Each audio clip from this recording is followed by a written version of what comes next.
말씀 보겠습니다. 여호수아 7장 6절에서 15절까지 있는 말씀입니다. 여호수아 7장 6절에서 15절까지 있는 말씀, 구약성경 328페이지에 있습니다.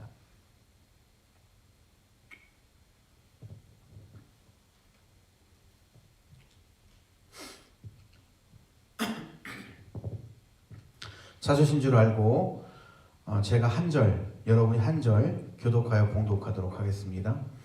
여호수아가 옷을 찢고 이스라엘 장로들과 함께 여호와의 궤 앞에서 땅에 엎드려 머리에 티끌을 뒤집어 쓰고 저물도록 있다가 이르되 슬프도소이다.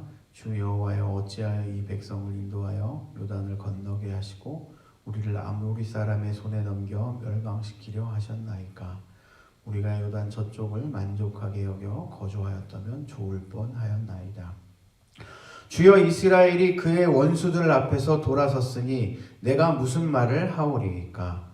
그나안 사람과 이 땅의 모든 사람이 듣고 우리를 둘러싸고 우리 이름을 세상에서 끊으리니 주의 크신 이름을 위하여 어떻게 하시려 하나이까 하니, 여호와께서 여호수아에게 이르시되 일어나라. 어찌하여 이렇게 엎드렸느냐. 이스라엘이 범죄하여 내가 그들에게 명령한 나의 언약을 어겼으며 또한 그들이 온전히 바친 물건을 가져가고 도둑질하며 속이고 그것을 그들의 물건들 가운데 두었느니라. 그러므로 이스라엘 자손들이 그들의 원수 앞에 능히 맞서지 못하고 그 앞에서 돌아섰나니 이는 그들도 온전히 바친 것이 됨이라. 그 온전히 바친 물건을 너희 중에서 멸하지 아니하면 내가 다시는 너희와 함께 있지 아니하리라. 너는 일어나서 백성을 거룩하게 하여 이르기를 너희는 내일 위하여 스스로 거룩하게 하라. 이스라엘의 하나님 여호와의 말씀에 이스라엘아, 너희 가운데 온전히 바친 물건이 있나니 너희가 그 온전히 바친 물건을 너희 가운데에서 제하기까지는 내 원수들 앞에 능히 맞서지 못하리라.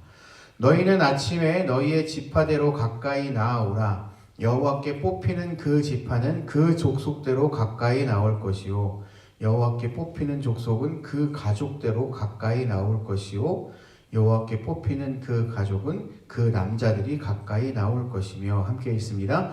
온전히 바친 물건을 가진 자로 뽑힌 자를 불사르되 그와 그의 모든 소유를 그리하라. 이는 여호와의 언약을 어기고 이스라엘 가운데에서 망령된 일을 행하였음이라 하셨다 하라. 아멘.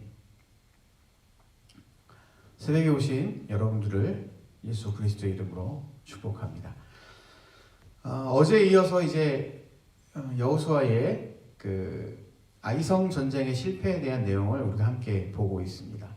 이 여호수아가 이끄는 이스라엘 백성들이 처음으로 아이성 공격에 실패했다고 어제 말씀드렸습니다. 이스라엘에게 있어서 정말 상상치 못했던 그런 참패였기 때문에 그 충격이 굉장했습니다. 이 아이성이 군사적으로 굉장히 중요한 요충지라고 어제 말씀을 드렸는데, 그 실패는 어떤가, 어떤 결과를 낳는가 생각해 보면 그들이 행군하는 그러한 과정이 멈춰질 수밖에 없는, 가나안 진군이 멈출 수밖에 없는 그런 아주 중대한 사건이었던 것입니다. 그러한 실패 속에서 오늘 본문에서와 같이 여호수아는 하나님께 기도했고 하나님께서는 그 참패의 원인이 무엇인지를 가르쳐주고 계십니다. 그 답은 무엇이냐? 죄를 제거하라라는 것입니다. 철저하게 거룩하라라고 요구하신 것입니다. 그렇게 할 때에 너희가 잃었던 능력을 회복할 수 있다라고 말씀하고 계십니다. 오늘은 이 이스라엘 백성들의 모습을 통해서 우리 인생에서도 겪을 수 있는 실패, 패배, 우리가 어떻게 대처하고 치유할 것인가에 대한 부분을 함께 생각해 보도록 하겠습니다. 먼저 여호수아는 이 실패 앞에서 하나님 앞에 기도했다라는 것입니다. 아시다시피 이 첫 번째 1차 아이성 전투에서 참패 때문에 충격에 빠진 여호수아의 모습을 볼 수가 있는데요. 6절을 봅니다. 여호수아가 옷을 찢고 이스라엘 장로들과 함께 여호와의 궤 앞에서 땅에 엎드려 머리에 티끌을 뒤집어 쓰고 저물도록 있다가, 아멘. 옷을 찢었다라는 거예요. 옷을 찢었다. 이것을 통해서 알 수 있듯이 여호수아가 극도의 비탄한 마음, 애통의 심정을 가지고 그것을 가눌 수 없는 상황에 있었다라는 것을 우리가 예측해 볼 수 있어요. 그 뒤이어서 나오지만 여호와의 교회 앞에서 땅에 엎드려서 머리에 티끌을 뒤집어 쓰고 저물도록 있었다. 엄청난 충격을 보여주는 거예요. 패배가 그만큼 큰 충격이었다라는 걸 보여주는 것이죠. 아무것도 할 수 없을 만큼의 그러한 큰 충격이었던 것입니다. 이 패배의 소식을 들은 가나안 거민들이 만약에 이스라엘을 치기 위해서 여기저기서 일어나서 연합해서 동시다발적으로 이스라엘을 공격하게 되면 이스라엘의 입장에서는 이 패배로 인해서 민족이 전멸하는, 어떻게 보면 비극적인 상황까지도 흘러갈 수 있는 그러한 상황이었기 때문에 이 이스라엘을 이끄는 지도자 여호수아의 입장에서는 깊은 좌절과 당혹감, 고민 이런 것들 앞에서 하나님 앞에 나와 그 여호와의 교회 앞에서 땅에 엎드려 머리에 티끌을 뒤집어 쓰고 그렇게 있을 수밖에 없었던 것입니다. 여러분, 우리가 인생을 살아가다 보면 이러한 실패 저러한 실패들을 많이 겪게 됩니다. 잘 운영하던 사업이 안 되거나, 잘 다니고 있던 회사가 망하거나, 잘 다니던 직장에서 갑자기 퇴직을 당하거나 하는 일들의 경우가 그런 경우가 될 수 있겠죠. 그럴 때 어때요, 우리? 아무것도 할 수 없는 자신의 모습을 발견하지 않습니까? 좌절할 수밖에 없는 것입니다. 오늘 우리가 본 여호수아의 모습이 그렇습니다. 우리의 모습과 다르지 않아요. 그런데 그러한 상황 속에서 여호수아가 뭐 했습니까? 기도하기 시작했다라는 것입니다. 7절에서 9절을 우리가 함께 읽도록 합니다. 7절에서 9절입니다. 시작. 이르되 슬프도소이다. 주 여호와여, 어찌하여 이 백성을 인도하여 요단을 건너가게 하시고 우리를 아모리 사람의 손에 넘겨 멸망시키려 하셨나이까? 우리가 요단 저쪽을 만족하게 여겨 거주하였다면 좋을 뻔하였나이다. 주여, 이스라엘이 그의 원수들 앞에서 돌아섰으니 내가 무슨 말을 하오리이까? 가나안 사람과 이 땅의 모든 사람들이 듣고 우리를 둘러싸고 우리의 이름을 세상에서 끊으리니 주의 크신 이름을 위하여 어떻게 하시려 하나이까 하니. 아멘. 하나님의 명령을 따라서 가나안 정복하러 들어갔습니다. 그런데 가나안 정복은 이루지 못하고 오히려 가나안 사람들에게 에워싸임을 당해서 멸망당할 처지의 그런 위기 상황 가운데 있어요. 하나님, 어떻게 하면 좋습니까? 여호수아의 마음이 담긴 기도라는 것입니다. 생각해 보세요. 요단강에서 기적을 경험하고 여리고성이 무너지는 그러한 기적을 그들이 경험했어요. 근데 갑자기 패배를 당한 것입니다. 그 이유가 무엇인지 풀리지 않음에 대한 당혹감을 하나님께 드리고 있는 것입니다.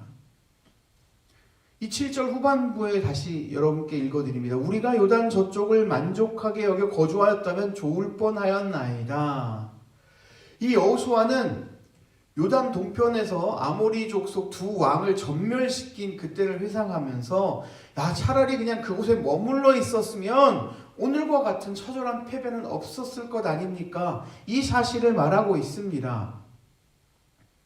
근데 이게 여호수아가 요단강을 건너서 약속의 땅으로 들어가게 하신 하나님을 향한 원망이나 항변이 아니라 하나님의 뜻이 분명히 가나안 정복에 있음에도 불구하고 그 뜻을 이루는 과정에서 아주 중대한 차질이 생긴 것에 대한 당혹감을 하나님께 드린 것입니다.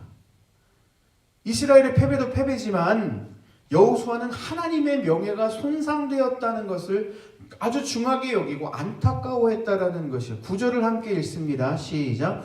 가나안 사람과 이 땅의 모든 사람이 듣고 우리를 둘러싸고 우리의 이름을 세상에서 끊으리니 주의 크신 이름을 위하여 어떻게 하시려 하나이까 하니. 아멘. 주의 크신 이름을 위하여 어떻게 하시려고 하시냐이까.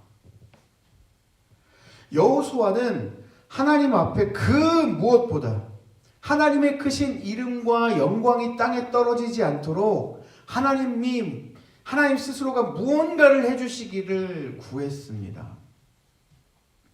이 여호수아는 아이성 군사들에게 쫓겨나서 가나안 땅에서 진멸될 위기에 처한 자신들을 구원하는 것이 이스라엘을 애굽에서 구하여서 구하여내신 그 하나님의 영광을 회복할 수 있는 방법이라고 하나님 앞에 호소하고 있어요. 이러한 여호수아의 간구 가운데 이스라엘이 가나안에서 멸망당하면 가장 큰 해를 입는 것이 다름 아닌 여호와 하나님이시다.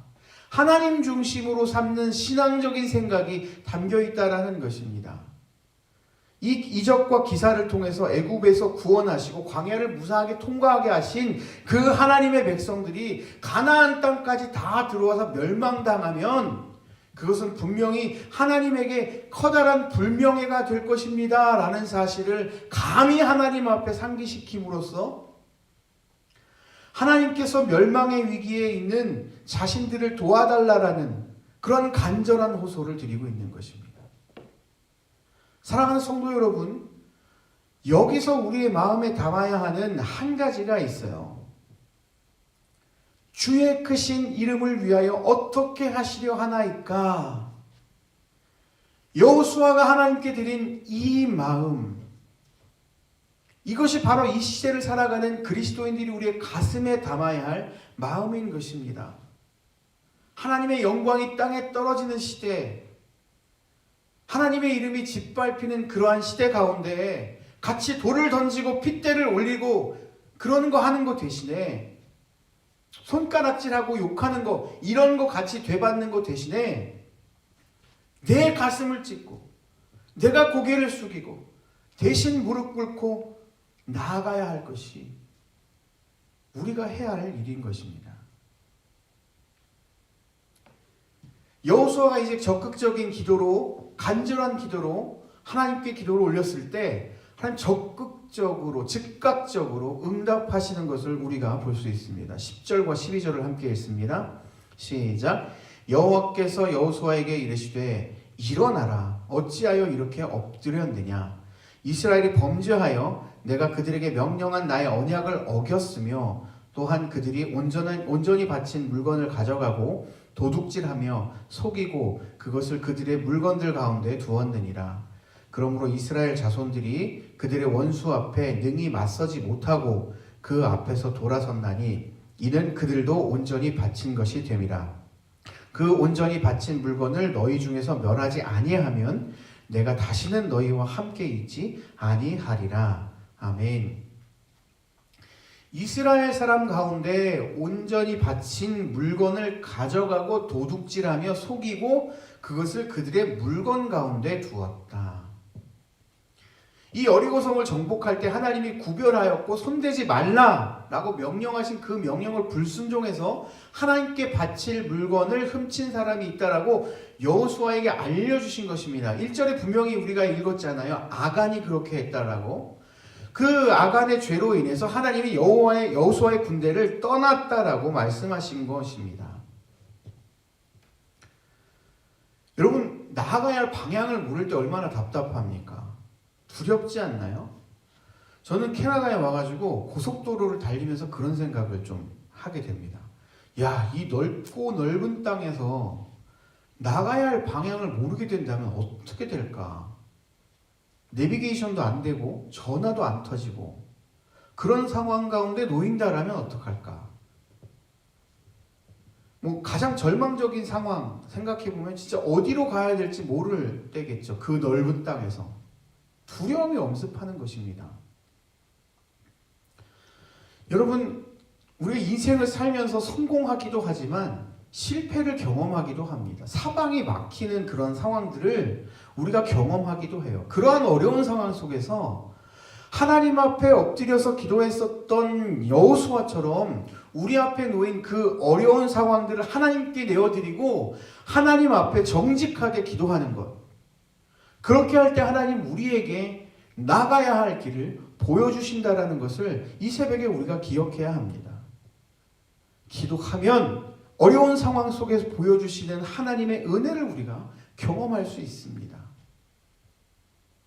우리가 기억해야 돼요. 아이성 전투에서 참패한 이스라엘 백성들 나가야 될 방향을 몰랐습니다. 그때 여호수아가 하나님 앞에 기도했어요. 하나님이 길을 보여주셨어요. 사랑하는 성도 여러분, 삶의 문제로 인해서 아니면 환경의 문제로 답답한 가운데 있으시다면 내 앞에 있는 이 상황들이 안개처럼 보이지 않는 안개와 같이 나가야 할 방향이 보이지 않을 때에 여호수아와 같이 기도할 수 있는 저와 여러분이 되시길 바랍니다. 하나님께서 막혀있는 보이지 않는 그 길을 열어주시고 인도하여 주실 줄로 믿습니다. 자, 두 번째로 죄에서 돌아서는 그러한 용기가 필요하다는 것을 우리가 발견할 수 있습니다. 본문 13절을 읽습니다. 너는 일어나서 백성을 거룩하게 하여 이르기를 너희는 내일을 위하여 스스로 거룩하게 하라. 이스라엘 하나님 여호와의 말씀에 이스라엘아 너희 가운데 온전히 바친 물건이 있나니 너희가 그 온전히 바친 물건을 너희 가운데에서 제하기까지는 내 원수들 앞에 능히 맞서지 못하리라. 아멘.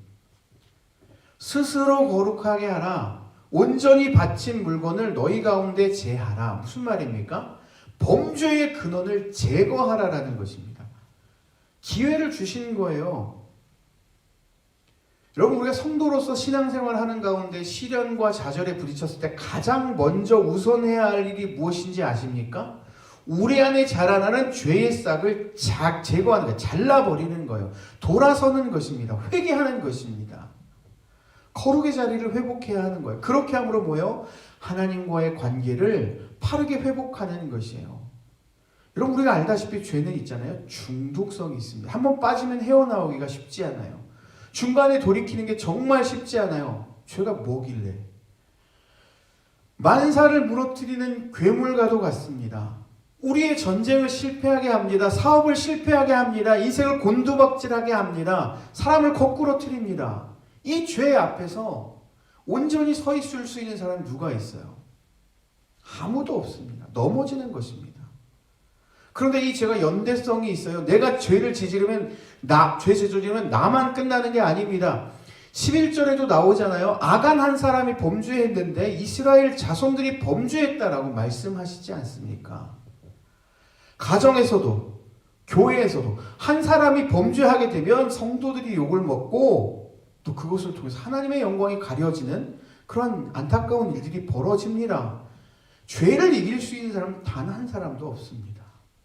이 죄를 어떻게 이길 수 있어요? 이기려고 힘써 보세요. 우리의 힘으로 이길 수 없습니다.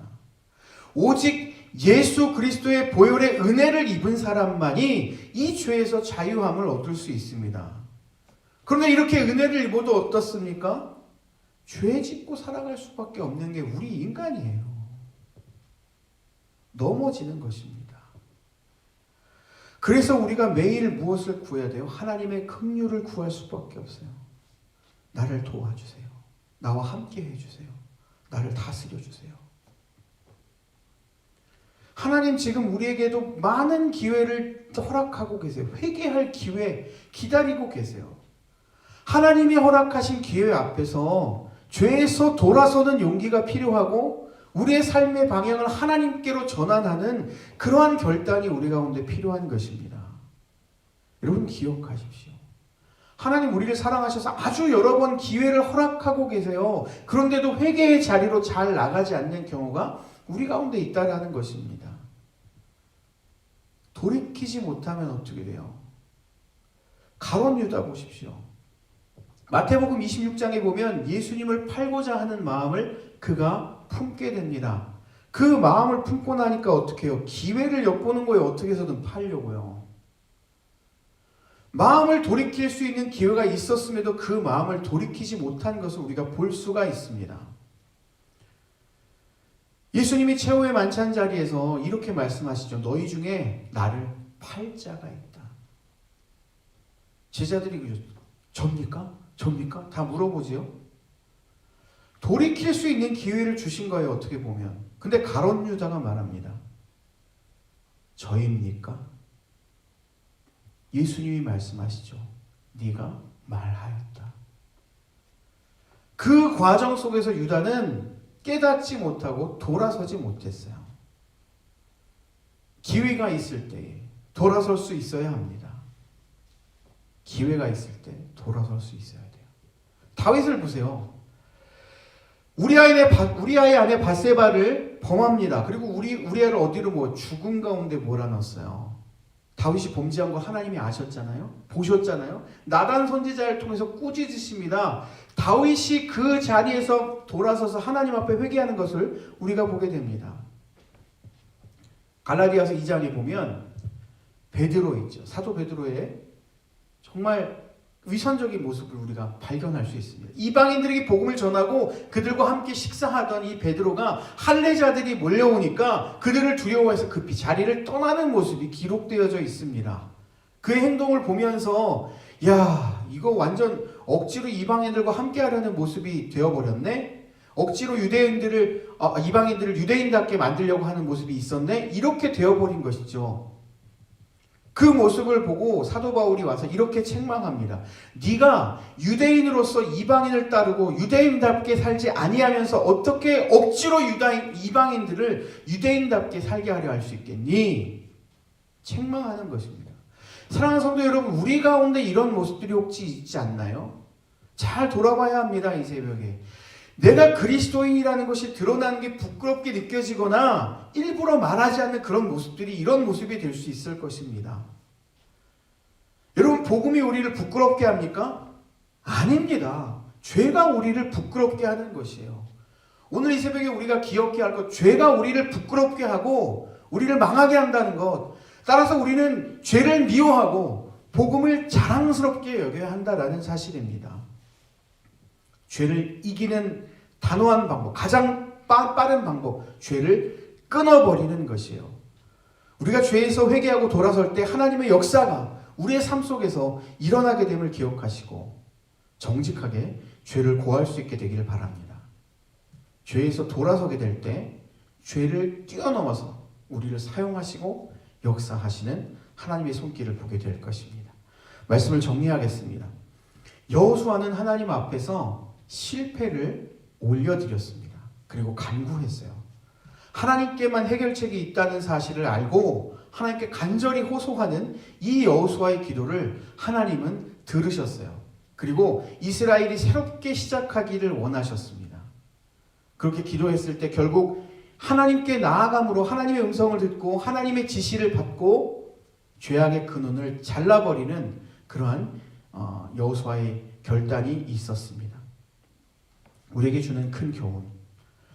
하나님의 약속의 말씀을 저버리고 범죄하게 되면 세상은 우리가 감당할 수 없는 억압의 대상으로 우리 앞에 다가오게 될 것입니다. 여기서 벗어날 수 있는 오직 한 가지 길. 우리 자신을 돌아보고 우리 안에 뿌리 내려 있는 그 죄악을 하나님께 내려놓고 예수 그리스도의 보혈을 덮어주십시오. 그리고 우리가 겸허하게 하나님 앞으로 나아가는 것입니다. 사랑하는 성도 여러분, 돌아섬이 없으면 기적이 없습니다. 오늘 하루 죄에서 돌아서는 결단을 통해서 우리 안에 일하시는 하나님의 기적과 역사를 경험하는 저와 여러분 되시길 예수님의 이름으로 축복합니다. 기도하겠습니다. 사랑이 많으신 주님, 이 새벽에 여호수아의 기도 응답하시고 그에게 말씀하신 것을 우리가 돌아봅니다. 어려움 속에서 우리를 돌보시고 우리의 간구를 들으시는 주님, 우리의 간구를 기억하여 주시고 또 사방이 막혀있는 것 같은 그런 답답함 속에서 하나님을 바라보며 하나님의 긍휼을 구하는 그 기도에 친히 응답하여 주시옵소서. 아이성의 패배를 맛본 그 여호수아의 기도를 들으시고 거룩하라, 정결하라 말씀하시고 이스라엘에게서 죄의 근원을 뿌리 뽑고자 하셨던 결단하신 주님, 우리의 삶을 거룩하게 하여 주십시오. 우리가 거룩하게 원합니다. 정결하게 원합니다. 우리 안에 죄의 근원이 사라지기를 소망합니다. 죄에서 자유를 얻게 하시는 것이 예수 그리스도의 보혈임을 고백합니다. 이 시간 우리들을 주님의 보혈로 덮어주시고 우리를 새롭게 세워 주시옵소서. 주님, 이제 아이들이 학교로 다시 출석합니다. 코로나 바이러스의 위협으로부터 우리 아이들과 또한 우리의 가정과 일터를 지켜 주시옵소서. 우리 일상을 지켜 주시고 이 위니펙과 마니토바를 주님의 손에 올려드립니다. 지켜 주시옵소서. 오늘 이 새벽에 우리가 결단한 것들 무너지지 않도록 성령님 우리와 함께하여 주시고 오늘 하루도 하나님의 은혜 안에서 거룩하게 살아가도록 인도하여 주시옵소서. 감사를 드리며 살아계신 우리 주 예수 그리스도의 이름으로 기도하옵나이다.